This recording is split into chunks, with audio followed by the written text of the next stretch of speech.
I almost didn't go. That's the part I don't tell anyone because it makes everything that followed feel like fate instead of choice.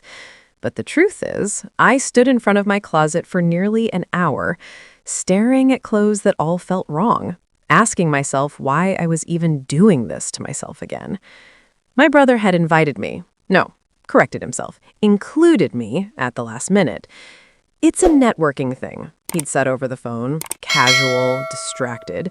My boss is throwing a small dinner. Partners, senior staff, a few family members.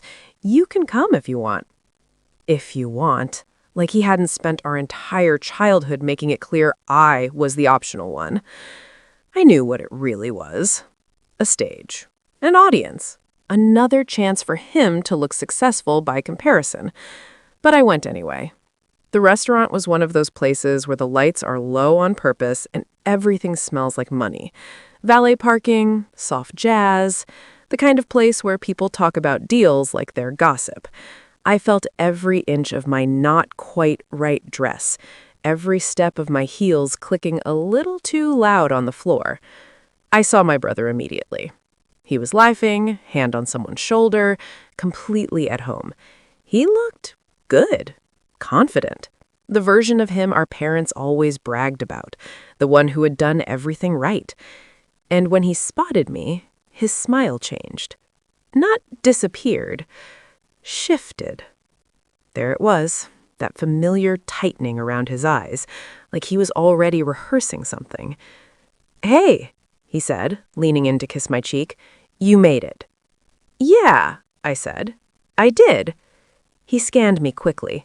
Not rude enough to be obvious, just enough to register judgment. Then he turned, already gesturing. "Oh, perfect timing. Come meet Mark." Mark stood up when we approached, mid-50s, silver hair, calm posture, the kind of man who didn't need to dominate a room to own it. He offered his hand first. "And this," my brother said, the smirk already creeping in, "is my sister." He paused. I felt it. That beat, that intentional silence. Our family's failure. The word landed heavier than I expected. Not because it was new, but because he said it like a joke, like a charming little anecdote he'd rehearsed, like he expected laughter. And a few people did chuckle, polite, uncomfortable, the kind of laughter that says, "We don't know how to react, but we'll follow your lead." My face burned. I smiled anyway. Reflex. Mark didn't laugh. He didn't even blink. He looked at my brother for a long moment, then back at me, still holding my hand. "That's an interesting introduction," he said softly. My brother laughed it off. "Oh, you know how siblings are. She's still figuring things out." Mark nodded slowly. "Are you?" The question wasn't accusatory. It was curious. "I suppose that depends on who you ask," I said. Something in his eyes shifted then. Recognition, maybe. Or interest. "Well," he said, releasing my hand, "I'd love to hear what you do." Before I could answer, my brother jumped in. "She's between things. Always has been." Mark raised a finger, not sharply, gently.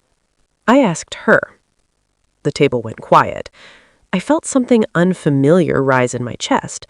Not anger, not embarrassment. Permission. I work in compliance consulting, mostly discrete cases, risk audits, internal investigations, the kind companies don't advertise. Mark's expression changed completely. "You're kidding," he said. "No, I'm not." My brother frowned. "Since when?" I turned to him. "Since you stopped asking." Mark smiled, just a little. "That explains a lot." "Explains what?" my brother asked. Mark leaned back in his chair, studying me like a puzzle he'd just found the missing piece to. "Tell me something," he said. "Did he know about the offshore discrepancy you flagged last quarter?" My pulse quickened. "No?" Mark nodded once. "Good, because that situation is about to explode." I glanced back toward the table. My brother was watching us now, jaw tight, pretending not to. Mark followed my gaze. You might want to prepare yourself, he said quietly. Tonight may not end the way he expects. Neither, I realized, might my relationship with him. And as Mark turned back toward the table, already rehearsing something in his head, I had the strangest feeling. This wasn't the moment I was humiliated. This was the moment When we walked back everything to the table, started to the energy tilt. had shifted. I could feel it before I even sat down, like the air had thickened and everyone knew something was happening, but no one knew what yet. My brother straightened in his chair the moment Mark returned, his smile snapping back into place a little too fast, a little too practiced. "So," my brother said brightly, lifting his glass, "everything good?" Mark didn't answer right away. He took his seat slowly, folded his napkin once more, and looked around the table like he was taking inventory. Then he looked at my brother. "I was just telling your sister," he said calmly, "that it's rare to meet someone who understands systems well enough to see where they'll break before they do." My brother blinked. "Right, she's always been analytical." Mark tilted his head. "That's an understatement."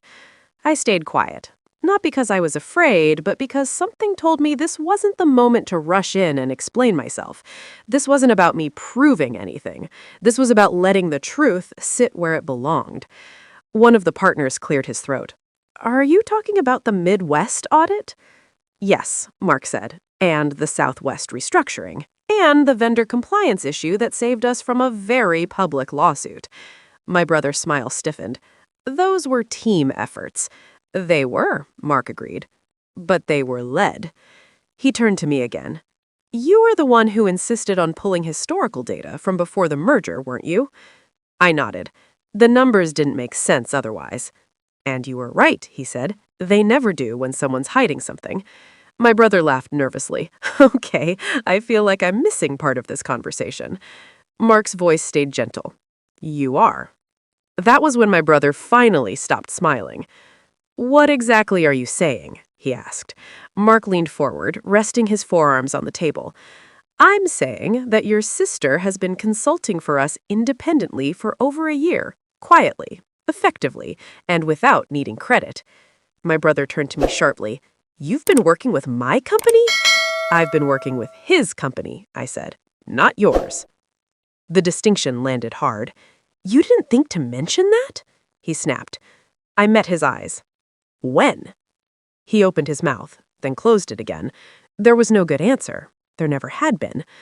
Mark watched the exchange with the calm patience of someone who'd seen this dynamic play out 100 times before. He said, "I should also clarify something. Your sister's role has recently expanded." My brother's jaw tightened. "Expanded how?" "She's stepping into a senior advisory position, directly reporting to me." The table went dead silent. I felt it then, the shift, not just in a room, but inside me. The familiar gravity that had always pulled me down in my family suddenly loosened. "That's great," my brother said finally, though it came out strained. "Congrats."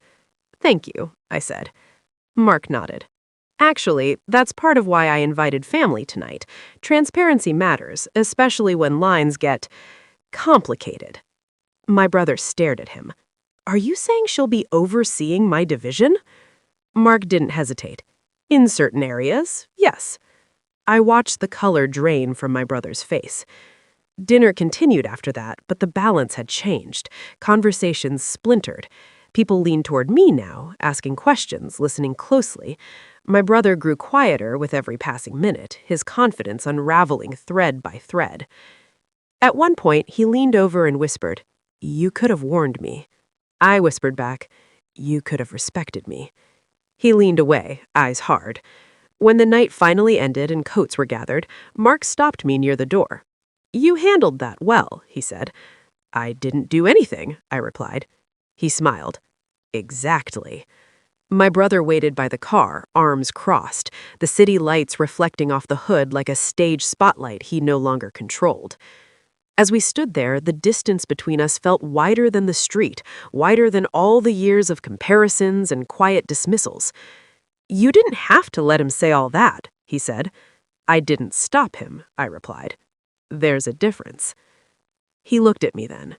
Really looked, like he was trying to figure out who I'd become without his shadow.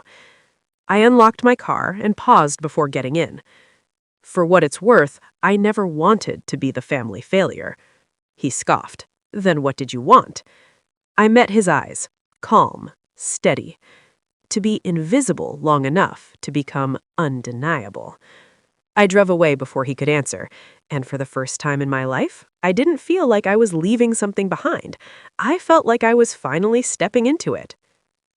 I thought that would be the end of it. That one dinner, one quiet power shift, one night where the truth spoke for itself.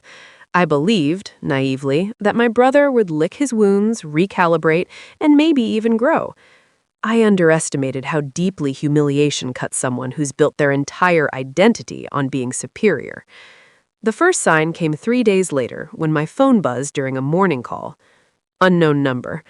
I almost ignored it. Almost. Hello? There was a pause. Breathing. Controlled. You think you're clever, my brother said. I closed my laptop slowly.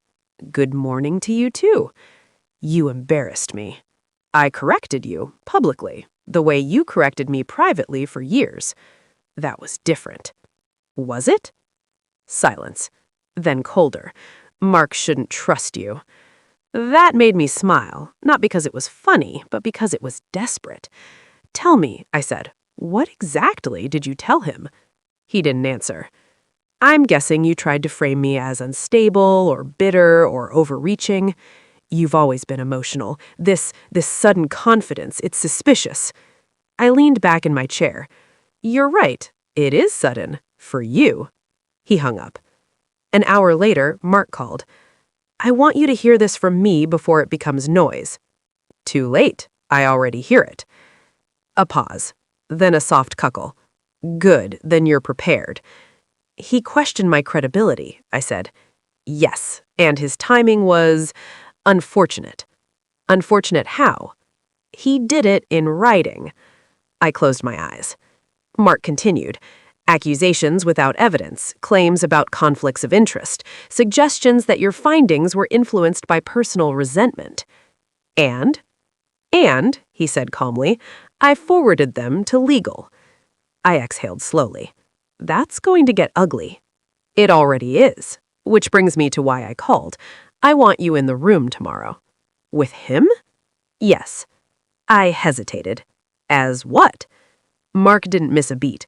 As the person who knows the truth. The conference room was too bright the next day. Glass walls, polished table, everything designed to reflect confidence. My brother sat at one end, jaw tight, suit immaculate. You wouldn't know who entered. Legal was there. HR. Mark at the head. This is a fact-finding discussion. Nothing more, nothing less. My brother crossed his arms. Then let's get facts. Gladly, Mark replied. You allege that your sister manipulated audit outcomes to undermine your authority. Can you support that? He leaned forward. She's always had a problem with me. She resents evidence, Mark interrupted. Patterns, behavior, her sudden involvement. Her involvement predates your last promotion, legal cut in, by 8 months. I watched my brother's face flicker. Mark turned to me. Did you alter any findings to reflect personal motives? No, and every report I submitted is time-stamped, peer-reviewed, and archived. Correct, legal confirmed. My brother finally looked at me then. His eyes weren't angry anymore. They were afraid. This feels targeted, like I'm being set up. Mark folded his hands. No, this feels like consequences arriving late. The meeting ended without resolution, but not without damage. My brother was placed on administrative leave pending review. Not fired, not yet. Outside By the the building, time he the cornered review me near wrapped the up, elevator. The story had already escaped the building. It always does. Someone leaks, someone whispers, someone wants to be the first to say they knew something was wrong all along. My brother was officially removed 2 weeks later, not in a dramatic firing, those are for movies, but in a carefully worded email about ethical concerns and loss of confidence. His access cut, his calendar wiped, his name quietly removed from projects he once bragged about at family dinners. He didn't call me. Not at first. My parents did. My mother's voice trembled like she was trying to balance outrage and confusion at the same time. "Your brother says you went behind his back." I stared out my window at the traffic below. "He went in front of mine for years." "That's not the same," she said quickly. "He was trying to motivate you." I laughed. I couldn't help it. It slipped out sharp and tired. "By calling me a failure?" Silence. My father cleared his throat in the background. "We just don't understand why you do this to family." I closed my eyes. I didn't do anything to him. I stopped protecting him. That was the moment the call ended. Not with yelling, not with resolution, just the quiet click of people realizing they no longer controlled the narrative. A month later, I ran into my brother by accident. A coffee shop near the office he no longer worked at. He looked smaller somehow. Not physically, just dimmer, like someone had turned the volume down on him and forgotten where the switch was. He stared at me like I was a ghost. "You happy now?" he asked. I took my drink from the counter and met his eyes. "I'm honest now." He scoffed. "You destroyed everything." I shook my head slowly. "No, I stopped holding it together for you." His jaw tightened. "You think you won?" I thought about that for a second. About the years of being talked over, the jokes, the introductions that shrank me, the way I'd learned to make myself smaller just to survive family rooms and conference rooms alike. "I don't think this was a competition," I said. "You did." He stared at me, searching for something. Anger, maybe, or guilt, or the sister he used to feel superior to. He didn't find her. I walked out before he could say anything else. A few weeks after that, Mark stopped by my office late one evening. No agenda, no meeting. Just leaned against the doorframe and said, "You know, people like you usually burn out early. Too quiet, too accommodating." I smiled faintly. "And people like my brother?" He exhaled. "They mistake volume for strength."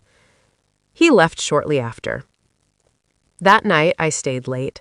The building was empty, the city humming outside, my name now etched quietly on projects that would outlast all of us. I thought about how long I'd lived inside other people's definitions. Failure, disappointment, afterthought. I thought about the dinner, the smirk, the introduction that was supposed to put me in my place. And I realized something that settled deep and permanent in my chest. He hadn't exposed me that night. He introduced me to the exact person who could finally see me. I shut down my computer, turned off the light, and walked out alone. Not angry, not triumphant, just unburdened. And somewhere behind me, a story my brother had told himself for years finally collapsed under its own weight without